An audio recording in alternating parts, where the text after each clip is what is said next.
ورحمۃ اللہ، کیسے ہیں جی؟ آپ سب ٹھیک ہیں، فٹ ہیں؟ آج جو ہمارا ٹاپک ہے اس میں ایک اویئرنیس ہے، آگاہی ہے مدرس کے لیے. جو ہمارے پاس سی پی چائلڈ آتے ہیں یا کوئی بھی بچے ڈیولپمنٹل ڈیلے کے ساتھ آتے ہیں، سی پی چائلڈ ہوتے ہیں، اس میں ان کی جو بھی کنڈیشن ہوتی ہے، اسپاسٹک ہوتے ہیں، فلیسڈ ہوتے ہیں، آیا ان کے مدرس کو، پیرنٹس کو اور ان کے جو ریلیونٹس ہیں ان کو کس پوزیشن میں بچوں کو بٹھانا چاہیے، کس طرح اٹھانا چاہیے، کس طرح لٹانا چاہیے، اس پہ ہم آج ویڈیو بنائیں گے.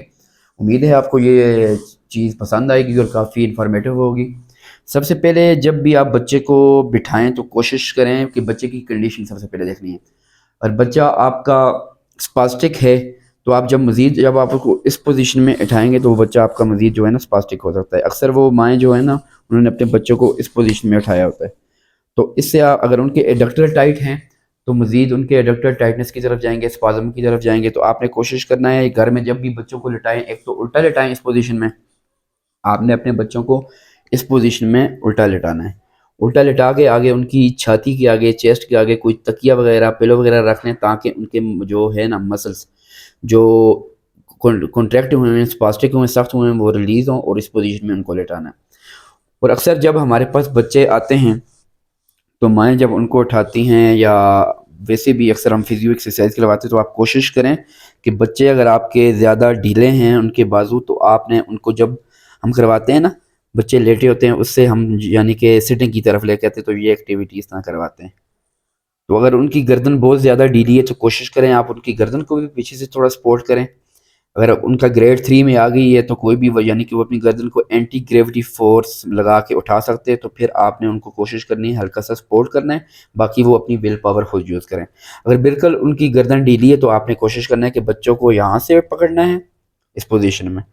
اگر بازو بھی ان کے فلیسڈ ہیں تو یہاں سے کوشش کریں ان کو پکڑیں اور ان کو سر کو سپورٹ دینا. یہ نہ گردن کو جھٹکا لگے، گردن پیچھے کی طرف جائے، اس کی وجہ سے آپ کے مسلز بھی انجر ہو سکتے ہیں، مسل فائبر جو ہے رپچر ہو سکتے ہیں، یا باقی کوئی اس طرح کی پیتھولوجیز وغیرہ گردن کے مسائل ہو سکتے ہیں. تو اس پہ آپ نے بڑا خیال کرنا ہے. مدر کے لیے بھی یہ چیز ضروری ہے جو گھر میں ورزش کرواتی ہیں، اور جو پریکٹیشنر ہیں، فزیو ہیں، ان کے لیے بھی یہ چیز ضروری ہے. اس کے بعد جب بھی مدر کے لیے یہ چیز ہے کہ ہم ان کو بولتے ہیں کہ آپ نے اپنے بچوں کو اٹھانا کس طرح ہے اور بٹھانا کس طرح ہے. کوشش کریں وہ بچے جو آپ کی ڈبلیو سٹنگ کے ساتھ آتے ہیں، کیونکہ بچے اکثر ہمارے پاس جو ہوتے ہیں سٹارٹ میں ڈیولپمنٹل ڈیلے یا سی پی چائلڈ ہوتے ہیں تو وہ ڈبلیو سٹنگ کرتے ہیں. ڈبلیو سٹنگ کی وجہ سے کیا ہوتا ہے، آپ کا جو انٹیریئر ٹیبیلس مسلس ہے وہ ویک ہو جاتے ہیں، اور جو آپ کا ٹی اے ہے ایکنی اسٹینڈن وہ ٹائٹ ہو جاتا ہے. تو وہ بچے اس طرح بیٹھتے ہیں تو اس کی وجہ سے جو ہے نا ان کو مسائل آتے ہیں.